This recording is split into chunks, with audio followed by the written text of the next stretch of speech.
your home for Northeast Ohio soccer. This is Breaking Lanes. Ladies and gentlemen, welcome back to another episode of the Breaking Lanes podcast, presented by Kronis Academy as well as WAOH TV. And today we are joined by a special guest. You already saw his son. Now it's time for the father, Tony Catanzarite from Manta United as well as Walsh Jesuit High School. Tony, thank you so much for taking the time today. Thanks for having me. It's going to be fun. Absolutely. A lot of good things to talk about. Lots going on within your club as well as Walsh Jesuit down the street. Before we get started, I want to thank our sponsors, Ohio Euro Motor Cars and ND Construction LLC. Be sure to check them both out this summer season coming up. Tony, let's jump right into it. Talk about your story and what brought you to the game of soccer. So I knew this question was coming. I still don't have a great answer to it. Just like everybody else, I started playing as a young kid, developed a love for the game, and it's taken me to new heights that I never would have imagined, both on a coaching scene and club scene in high school. And it's really molded my family as well. So we've got a lot of different angles that soccer's taken us to. It's been great. What was your inspiration behind starting Manta United? So I grew up playing soccer. I played in college. When I went to law school, I was coaching when I was in law school. And then we started having kids, and I started my professional career, and I got out of the game of soccer for a while as I was creating my career. And as the kids got older and got back into the game, I started helping out coaching again and realized how much I really missed it. So at that point, I ended up giving up my law career and going out on a totally different venture and path and starting Manta from scratch. When you were working in your law career, what kind of flipped in your mind, besides having kids, that you might want to make a change and go back to the game of soccer? Well, part of it is that I was a litigator, so I spent all my time arguing with people in court.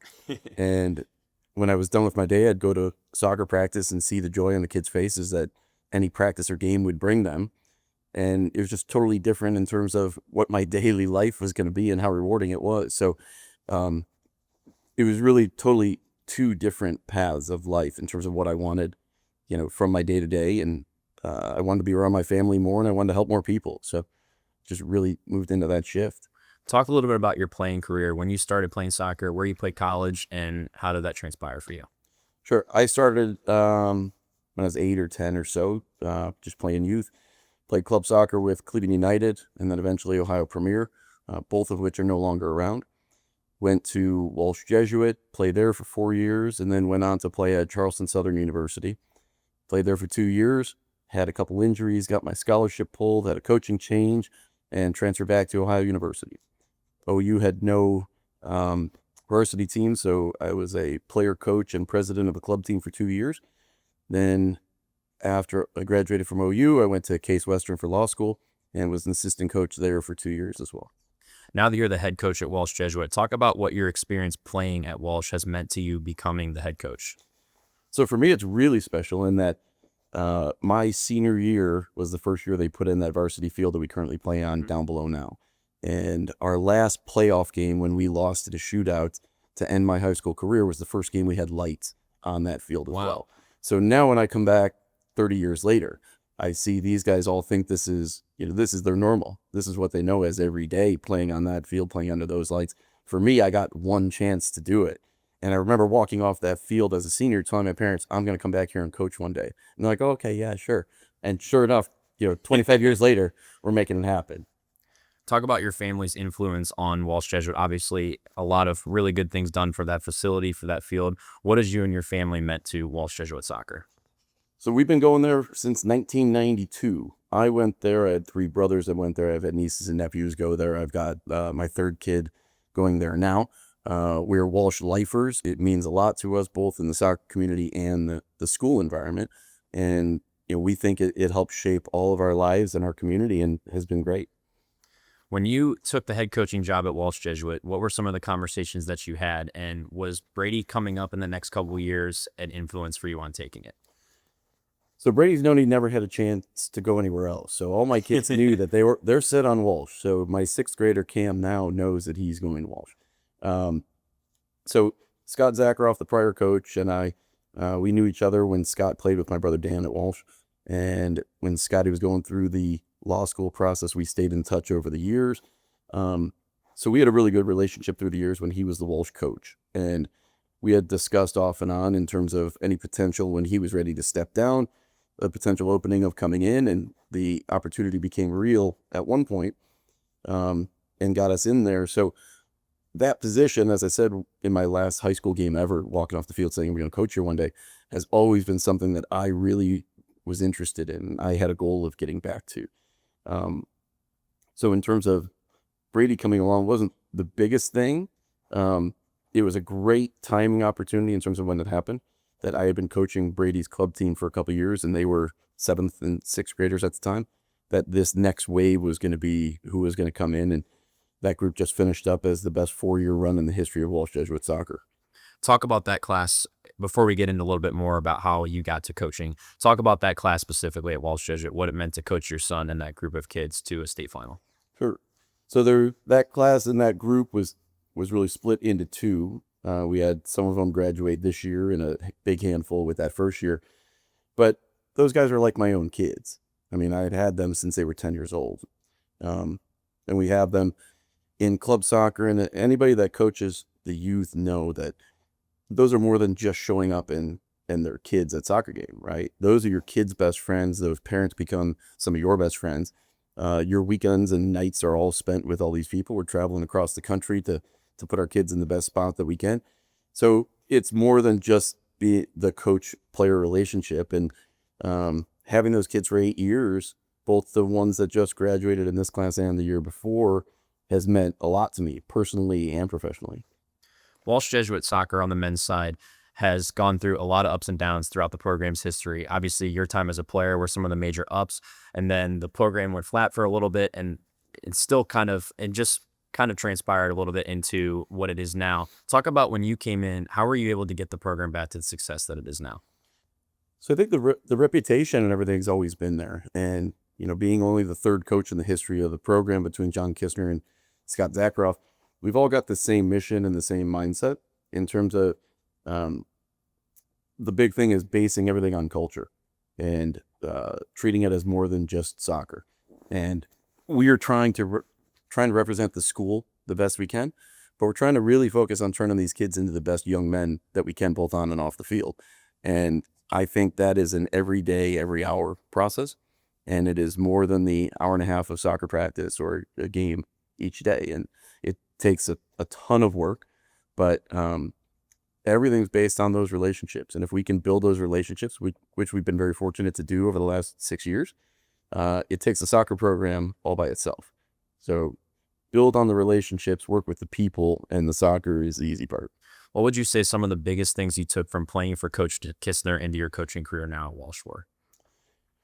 I think it's like any other coaching relationship as well. I mean, I've had plenty of club coaches, high school coaches, college coaches, and the coaching education that you go through now. I think you take a little bit, both positive and negative, off everybody, and you try to learn and have an open mind as to everything we're doing in terms of what do I want to instill in my program? How can I add this, and what's the value add behind everything? And what are the things I don't like? And no coach is perfect, and nobody relates to everything and everyone. So you try to find what's going to work the best for me. How can I be my genuine self to relate to each individual kid and family and parent a little bit differently? So Coach Kistner has been a huge influence on me. And even now, he still calls me every week or two during the season, asking how the team's doing, looking ahead to the next opponent, how the playoffs look and all that stuff. And when we're at games now and I turn around and he's standing there behind the bench and I didn't know he was coming, it's always awesome. It's a great surprise. What would you say some of the things that you personally have brought to the program in your first couple years that are new to Walsh Jesuit's culture? So we really tried to get into developing the culture side, right? Relationships, and how do we develop our own little piece of history? What is going to be important to us? So the first thing that we did, the very first month I took the job, we bought the giant boulder that is outside the men's locker room right now.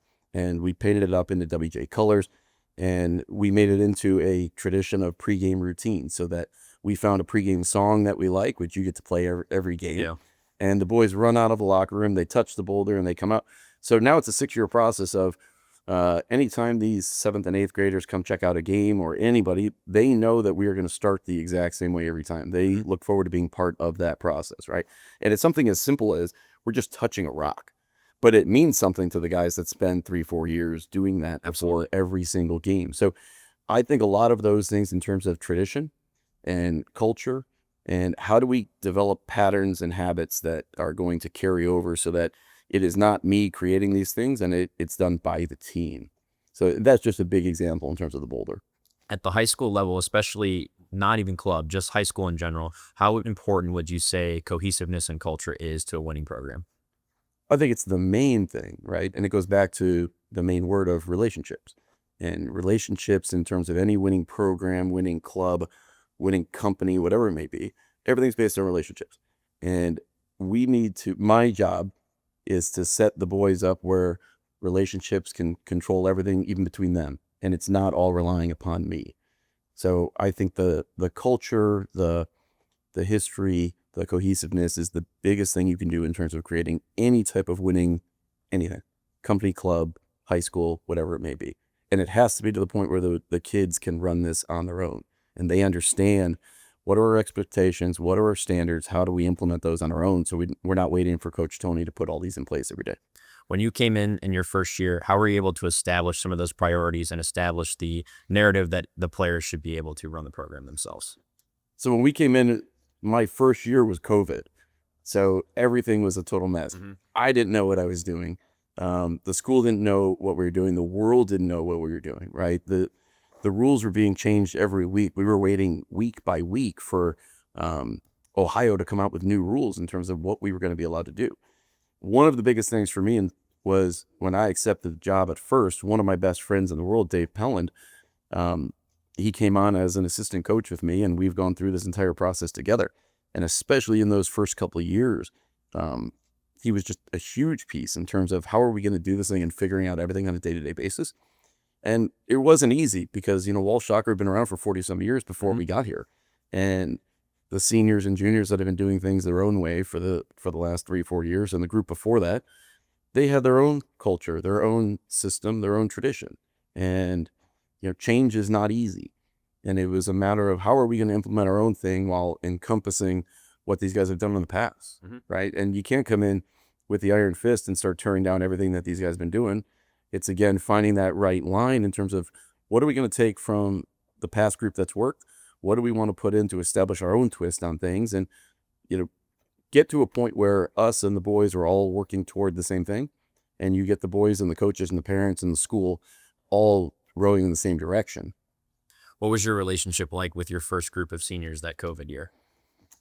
It was interesting. It's a little different than what we have going now in that my first year, I think we had 6 or 7 kids in the whole program that played club soccer. Wow. So we're at the point now where we have 6 or 7 in the program that don't play club soccer. So in terms of what the expectations were, there was a little bit of an adjustment period in terms of where we wanted to be and where we were. While at the same time, I had never coached high school soccer. So I'm trying to learn on the fly, and I'm trying to deal with these guys and deal with COVID and deal with the school and deal with everything else. There was a lot going on. So I think it was a huge learning experience for me looking back. There are plenty of things I could have handled much differently in terms of how I dealt with the boys and coaching. But, if we hadn't gone through that, then we never would be at the point we're at now. So overall, the relationship was good, but it was tough. And there's a lot that I could have changed looking back, but it's helped turn me into the person and the coach that I am now. Now heading into your 2026 season with 2 really successful years in 24 and 25, talk about what you're looking forward to heading into the 26 season. You mentioned to me off camera, you have 25 freshmen coming in. That's a staggering number. Talk about how you're going to go into the 26 season with this group. So one of my most exciting things for high school soccer, which is really just set into my mind in the last 2 or 3 years that I realized, is you leave the end of every season and you have in your mind, this is who player X is, and this is who Johnny is, and this is who Billy is, and everybody, right? And the hardest part to remember, and now what I understand and what's most exciting is when they come back 6 months later, after their club seasons, everything else, they're totally different people, and they're totally different players. So the fun for me is come June 1st when our off season starts coming into play with open plays, we have essentially a whole new group of boys. And we spend the next 2 months really getting to know them again because they've matured a lot, both on and off the field. And it's eliminating the perception of who this player was at the end of last season and embracing who they have now become. So every June and July, you start looking forward to what is this team going to be like, right? What is our training focus going to be with this particular group? What are we going to be weak at? What are we going to be strong at? How are we going to come up with a new formation or style of play based upon this particular group? And that's one of my favorite parts, right? Every summer you come into it and I'll be thinking, this may be my lineup or formation. And then you watch these boys play and realize that's not going to be our strength and we got to tweak some stuff. And that's always fun to me. So I'm super excited for the group we have coming in. We have a great group of guys that work really hard, have been killing it in the weight room so far, and they get along really, really well, with a great group of families and parents that have been very, very supportive throughout the years. So combining that huge freshman class that's coming in with a great set of returning players and parents, we're pumped to make another long run again this year. Before we start talking about some club soccer, I'll ask you the same question I asked your son Brady last time he was on. What was the experience like coaching Brady at the high school level? And talk specifically about that state semifinal game where there's multiple great pictures of you and Brady coming out of it. So it's challenging to coach your own kid. Sure. Always. And it's also super rewarding. I loved almost all of it. There are some really tough times too when you butt heads, and especially at the highest levels, trying to separate out being a parent and being a coach, and then the carryover of when you leave training or games and you get home and you're so pissed at that guy for something he did at training or a game. But you got to remember, you go home, you're the dad now. You're no longer the coach. And they may not view you the same way. You're still the guy that just yelled at them at whatever it was at. But it's awesome because you don't get to see your kids when they go off to school all day. And when they come home at the end of the day, you get to see them. You usually talk for a couple minutes and you're done. But I was fortunate I got to spend a couple hours with them every day, both at trainings and then talking soccer at the end of the night. So it was super rewarding, super difficult at times, but it's something that I'll always cherish, both as a father and a coach. Talk about Brady's recruiting process a little bit. How did you handle it as both the parent and the head coach that could also be vouching for him? I'd say the same thing. From the coaching standpoint, right? I do the same for all my players, whether they're my son or not. I'm constantly reaching out to college coaches and trying to put these kids in the best spot, trying to help with recruiting videos and highlight videos and whatever else we can do. If they want to be playing at the next level, I'm here to help them. And we're talking through that. And a lot of it now is expectation setting, right? Both with him and with everybody else. The college landscape now with the reduced rosters and heavy tilt toward international players and transfer portal guys makes it super difficult for these high school kids coming out to get into programs that they think they want to be in. And I think the biggest thing is trying to keep these guys open-minded, right? Be willing to talk with a different coach, be willing to take a visit on a campus and just check it out, right? You never know what's going to happen when you get there. You may have a feel or a connection with a certain coach or a certain college that you never expected to have that. And it turns out to be the best thing you ever did just by checking it out. So it's tough, but as a coach in the recruiting process, I consider myself almost like a parent to all these boys and trying to talk them through and trying to help them out and come up with the right fit for each of them individually. As we translate into the conversation about Manta United, talk about a question that goes around a lot is what is the difference between high school soccer and club soccer? You obviously have experience on both levels, and you're not only a coach at the club level, but you're a club director, which gives you a different perspective on a lot of different things. What would you say the difference and importance between both levels are?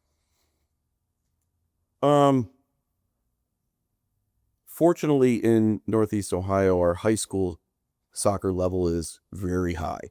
There's a lot of portions in the state that don't have that, where high school soccer has, it has more of a negative connotation, where it may be a lower level of play. You may not have strong teams in the area. Here, we've got teams that are loaded every year with top talent that are going Division I, that are playing at really high club levels. So high school up here is awesome. In my opinion, even as a club director making my living with people playing club soccer, I will tell everybody there's nothing like high school soccer at all. We've played in club national championships. We have won multiple club state championships. There is nothing like the playing for your school and putting that jersey on in front of your friends, classmates, your school personnel. Nothing like it. I would highly recommend for anybody, top level, low level, whatever it may be, take and enjoy every second of playing for your high school. Because what we had, less than 7% of kids are moving on from high school to playing college. Mm-hmm. This is going to be the most fun you're going to have playing the game of soccer. So enjoy every minute of it. Play high school.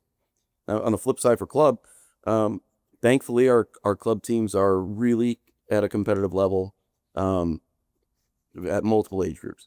It's a ton of travel. It's a ton of work. These guys are working really hard. The parents, thank God, are super committed and give everything for their kids. But they're two totally different animals, right? If you want to really play soccer at a really high level and give that your all throughout the year, high level club is great. Mm-hmm. A lot of the guys that want to play at there's a club for everybody, right? There's some teams that are not super high level and aren't doing a ton of travel and aren't going to Michigan every weekend for league games and these things, and that's great. And we offer those opportunities for people too, right?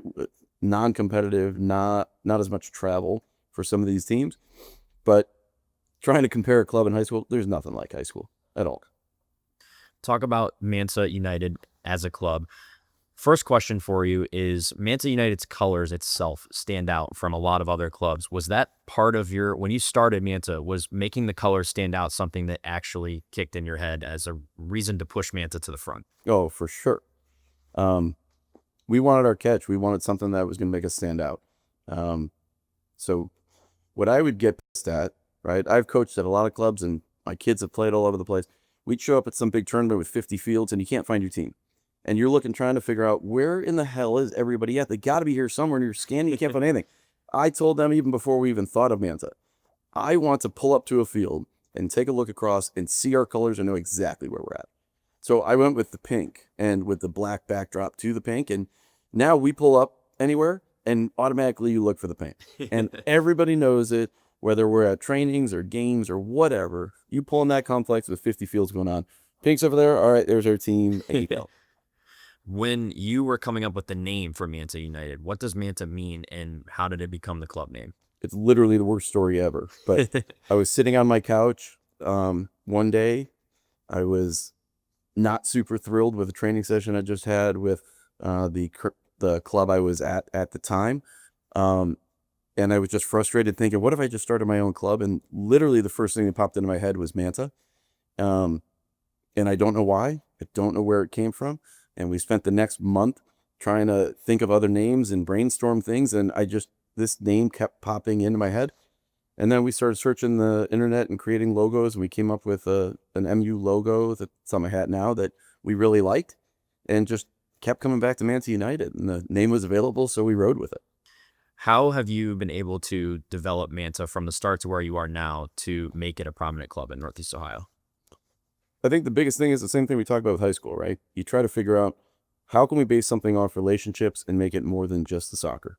So my big knock on when I was coaching at other clubs, I was looking to make a move and I was going to take my kids to another club. And we looked at it and I realized that I didn't like the soccer market at the time. I thought a lot of the clubs were the same and it was more based on numbers and status and we're going to play in this league and do this. And I wanted to get rid of all that. And I want to focus on the kids. I want to focus on the families. I want to focus on these relationships. So we're going into year 7 now. And I think the thing that still sets us apart is that we're not based on numbers, right? We try to make sure our families and our kids don't view themselves as numbers. And we really focus on trying to get to know the kids and the families and our coaches and set things apart. We're going to communicate with our families. We're going to be organized. Thankfully, I've got 15 years as a lawyer behind me as a professional career. So in terms of communicating and staying organized, I think we've got that part pretty well down. And you just try to find the best situation for each kid. And I don't think a lot of the other clubs do that. I think there's a lot of bait and switch, unfortunately, with club soccer. There's a lot of clubs that will steal kids and poach them from other clubs by promising you may be at the top level, and then they get there and they play at the 4th level. And then that kid and that family is miserable. And what did you accomplish? Right? You got them in there. The club got an extra couple grand for bringing them in dues and things, but now you pissed off the kid and their family and you gave them a horrible experience for a year. So if you just try to be straight with people and try to give them the best situation that they can, it's not going to be perfect. People are always pissed no matter what. So we can't make everybody happy. But if you try to at least be upfront and be straight with people, I think that's going to set us apart from everybody else. What have you done over your past 7 years to build out your staff? What is the criteria to be a coach at Manta?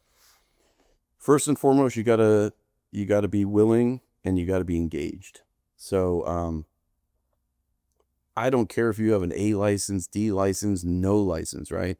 If you want to come in and you want to do this for the right reasons and you want to have some energy and want to work with kids, then we're going to give you a shot. And we may start you with the lowest level non-competitive team and may put you with an experienced coach so you can learn. But we want coaches that want to be there.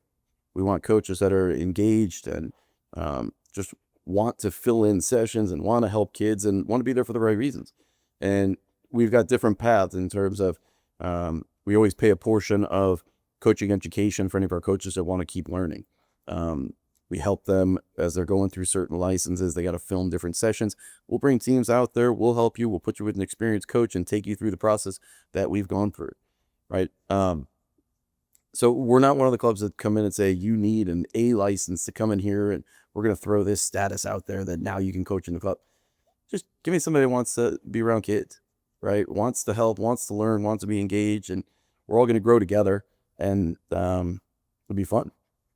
As a club director, what is your outlook on the different levels of club soccer right now in terms of ECNL, ECNL-RL, GLA, all the different types? What is your outlook on the entire scene right now? I think they're getting better with it overall in terms of there seems to be more of a meshing between the NPL and the ECNL-RL and ECNL, and they've at least come up with a playoff system now where the majority of these teams are going to be playing together in the playoffs. In terms of trying to keep people happy, right? It's really, really tough because we're now coming into tryout time again, right? And nobody understands the different leagues. To your point, you just rattled off 5 different leagues. That's not even half of them, right? Right. So these people all hear, I have to play ECNL or have to play MLS next, or I'm going to be an academy. I'm going to drive to Columbus and go do this. Like, nobody understands what's going on, including me and the other directors, right? We have these talks all the time. So there's so much movement and so much fluidity in all of this that I think the lack of education from a parent perspective creates a lot of unrest, I guess, for lack of a better term, because people just don't know the difference. And you have kids jumping ship from clubs that they're very happy at because they were promised a spot in some other league with a bunch of letters in it. They didn't even know what it means. But they say, well, he offered me this spot, so I'm going to go there. And like I said, there's bait and switch, and you didn't even play there. Right. So in terms of a club perspective for me, right, I always tell people, just be where you're happy. If you have a coach you like and a club you like, and they're communicating with you and you're organized, whether it's at Manta or somewhere else, there's tons of good clubs. Don't leave if you're happy there because somebody else promised you some different league. What is that going to mean at the end of the day, right? 7% or less are playing in college.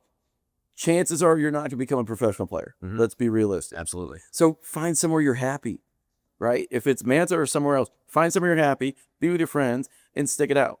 You don't need all that extra crap. You really don't. And everybody's not going to be convinced of that. And there's a lot of movement, but I'm telling you my experience, the majority of people that jump ship to chase some bigger dream and end up not even playing in college, you just gave up 2 or 3 years playing with your friends in a spot you were happy, right? And I don't ever think it's worth it. Whether you're coming to Manta or leaving Manta, whatever it may be, I don't care what the club is, right? At the end of the day, I think we need to be realistic about what we're doing for the kids, right? Are you going to be a professional soccer player? Are you trying to play Division I in college? What is your expectation? Are we going to be realistic? And how do we give you the best experience getting to that? What do you think about the club level here in Northeast Ohio and the United States as a whole compared to maybe other countries that I feel like this is a conversation that's been coming out a lot more frequently in terms of club soccer? Club soccer in Northeast Ohio is great. I do think we're a little watered down right now. I think there's too many clubs. I think a lot of that comes back to what we just talked about, right? People don't know what the landscape is. They don't know what to believe. They don't know what they're really chasing, and they don't know what they're being sold. but the level of play is great. The majority of the clubs up here are great. They're well run. They've got good coaching. They communicate.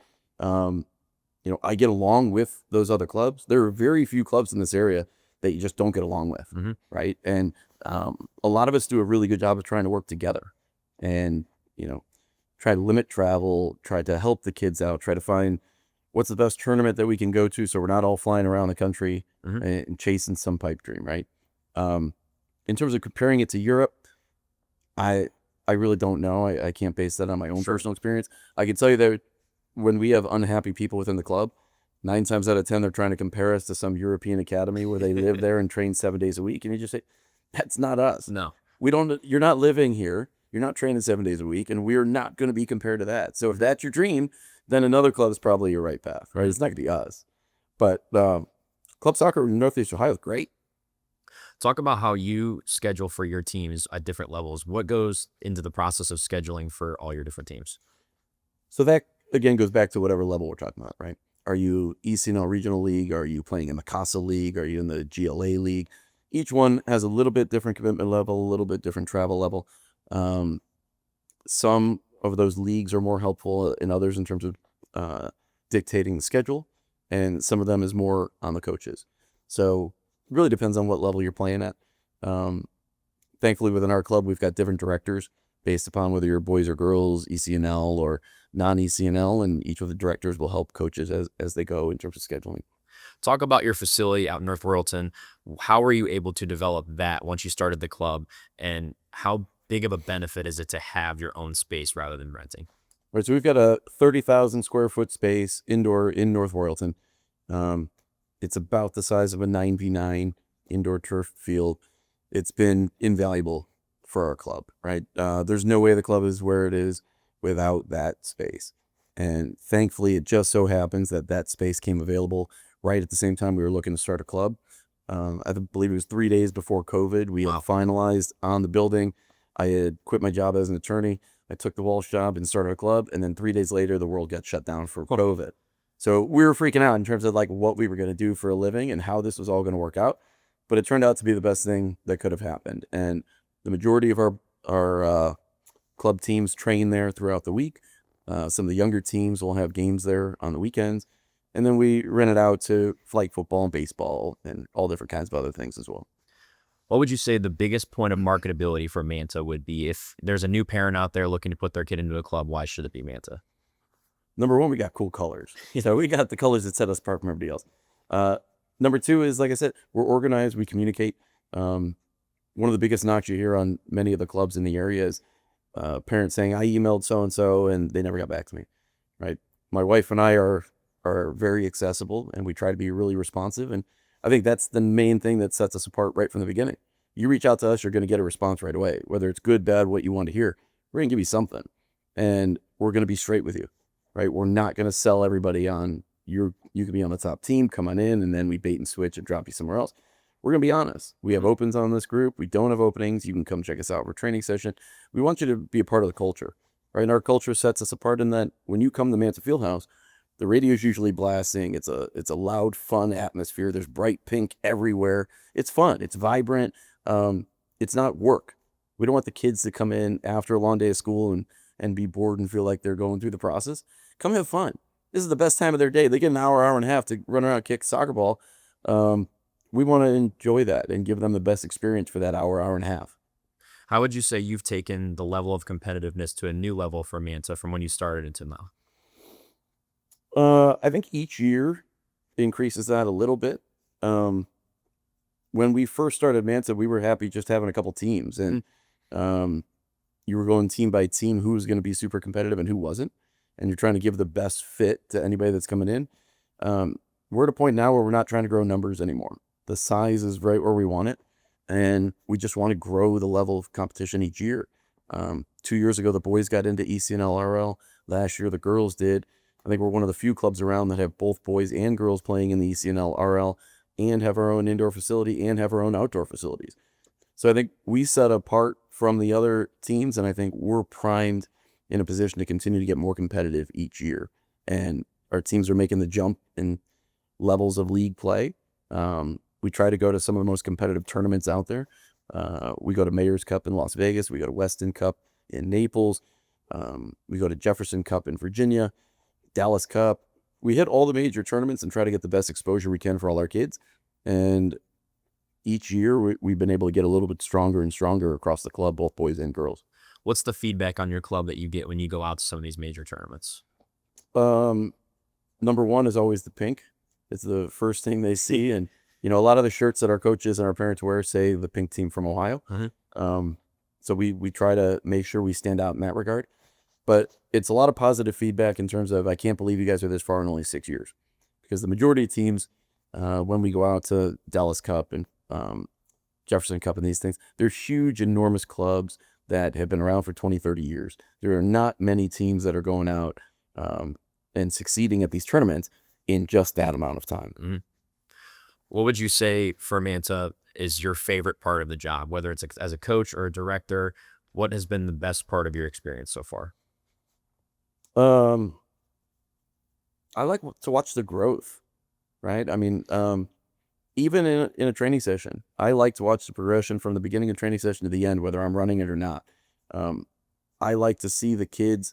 You could tell at the end of a training session or a game if they've had fun, enjoyed themselves, if they progress. And it may not always be with a smile on their face. I mean, you can just tell at the end, did they get something from this session? If they didn't, then we got to change what we did. And we got to give them a better experience. But 9 times out of 10, they're leaving that field, whether they got spanked in terms of the score in a game or they won or whatever it may be, you could see the growth. And it may be one little aspect of it or maybe 10 different things. But I really enjoy watching them grow every session, every game throughout the year and just continue to get ready. And what I tell my older teams is my job at club is to get you ready for your high school season. And I want to watch you shine at the high school level. And again, I make my living off you playing club soccer, but I'm not selling you on club soccer. Sure. I'm selling you on what I think is awesome and invaluable at the high school experience. So when we talk about growth, watching those kids get ready for high school and go back and kill it when they get in the high school season and be further ahead than their teammates who were at some other club, I love it. I think it's the most fun thing we do. And continuing to touch on that subject of growth, Manta is widely regarded as one of the fastest growing clubs in Ohio, if not in the United States. What does hearing that mean to you, especially as something that you built from the ground up? It means a lot because it's a reflection on me and Andrea. And that's what we do full time. It's what we've now dedicated our life to, is trying to give good experiences to kids and families, right? In 6 years, we've gone from 0 to 600 kids, 0 to 40 teams. And we've got boys and girls playing at a really high level. And we have more and more kids that want to be a part of it, everything we're doing. So one of the rewarding things is when people come from other clubs and say, I can't believe you answered your email in the first day. Or I can't believe your training session was this fun. That's good. To me, everybody should be doing that stuff, right? Everybody should be responding to some emails or getting back to people. Everybody should try to have fun training sessions. But that's not the world we live in. So for me, we take a lot of pride in what we do every day.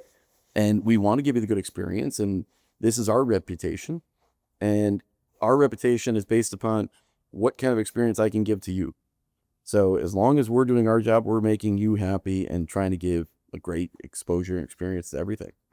And Tony, as we get ready to close our conversation, if somebody is looking to join Manta United, what is the best way to get in touch with you and best way to find the club? So our website is mantasoccer.com. It's got all the information on there. If you need an email, Andrea@mantasoccer.com is the best way to reach out. She'll get back to you right away with any info that you're looking for. We have tryouts coming up throughout the year, always available for evaluation periods. But we try to get our info out there as easily as we can, right? If you can search for Manta, you'll find everything that you need. We're pretty accessible. And Tony, last question for you. I like to get everybody the chance to talk about who has meant the most to them on their journey throughout soccer, whether it's Northeast Ohio, anywhere, anybody you'd like to thank. Now is the time for you to give that space. There's tons, but I couldn't go through the high school journey and the Manta journey without Andrea. And, we do this together every day, so it's a lot, right? Even today, I'm here for this. I'm going to Walsh for lifting. I'm driving out to North Ridgeville to go to 2 games tonight. You give up a lot of family time as a part of this.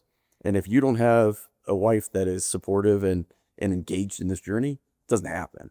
So we've done all this together. And, I still think that we're just scratching the surface, right? We're only 6 years in, and things are moving in the right direction. So she's been great throughout this. My whole family, all my kids, my parents, everybody is super supportive. Having them along on the journey for all these games and events is awesome. You couldn't do it without them. And last question for you. This is kind of a random one I just thought of in my head. When your time to retire is coming, do you see your son as somebody that could take over the club?